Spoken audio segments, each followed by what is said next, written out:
Well, good evening, everyone. Just a wrap up of the work session and the regular council meeting for the City of Grand Rapids for Monday, April 27th, 2015.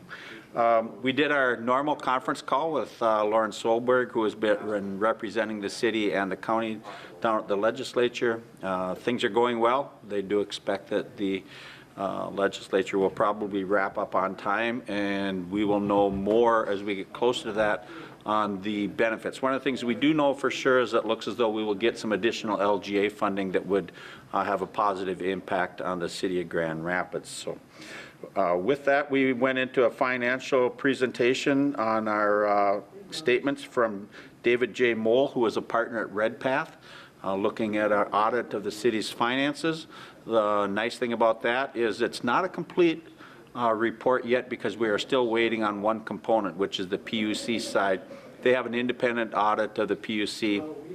Once we have that incorporated into the city's audit, we'll have a final and hopefully a clean audit. There were no notices of any violations or any improprieties, so that was good to hear from the standpoint of David Moll as it relates to the financial statements for Grand Rapids. Marlon Halverson and Scott Johnson, our chief of police, were in and talked a little bit about the multi-hazard mitigation plan. There have been 65 action items identified for the City of Grand Rapids. So with that, we'll be working on trying to get these action items checked off that we are in compliance. The main reason and that is important is should there ever be a disaster out there that would impact the City of Grand Rapids, and we were out looking for some funding from FEMA. If you don't have an action plan in place, good luck trying to get any funding back. So with an action plan in place, we will be doing our checkoffs over the next few weeks and months here. They will come forward with a final plan to be approved by the council, and they will be working on those action item checkoff lists in order to bring Grand Rapids into compliance, as well as other cities and the county as it relates to mitigation plan. Actually, most of the work in the regular council meeting, we did notice that Friday is going to be Arbor Day. Go out and plant a tree, at least go out and enjoy the shade under a tree if it's nice and sunny. But Grand Rapids prides itself in being a Tree City USA, and we've been receiving for years recognition as an Arbor Day proponent from the standpoint of planting trees within the city limits of Grand Rapids. Three things I'd just like to touch on underneath the consent agenda of the 12 that were moved forward. One is the amount of up to $3.5 million that we are applying for from a grant from the IRRB.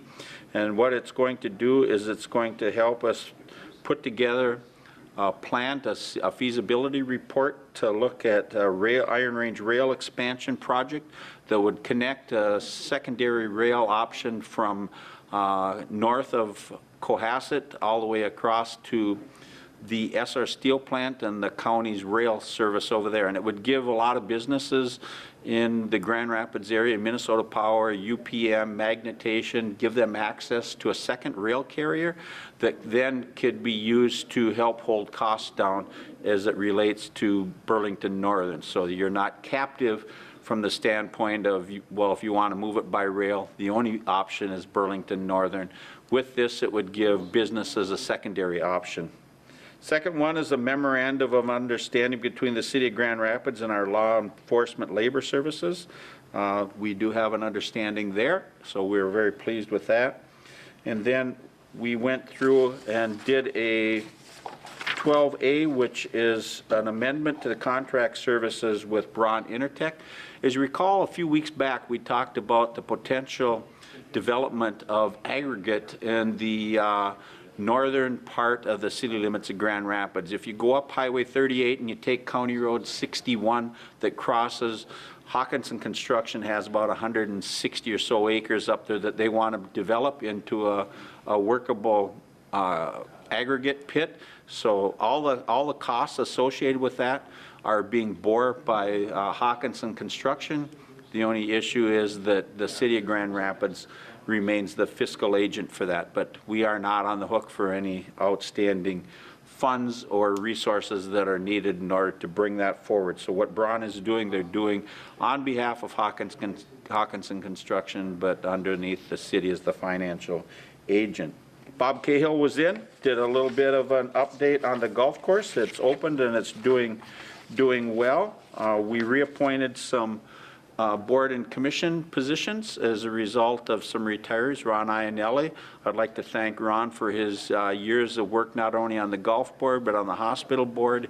Him and his wife are going to be moving out of the area, so he resigned from that board. And Rick Blake, with his position now on the council, had to resign from the HRA board, and we replaced both of those people. Brad Gallup is the replacement for Ron Iannelli on the golf board, and Joe Chandler, former council member Chandler, has an interest in serving and applied for the HRA board and was reappointed now and will be serving on the HRA board going forward.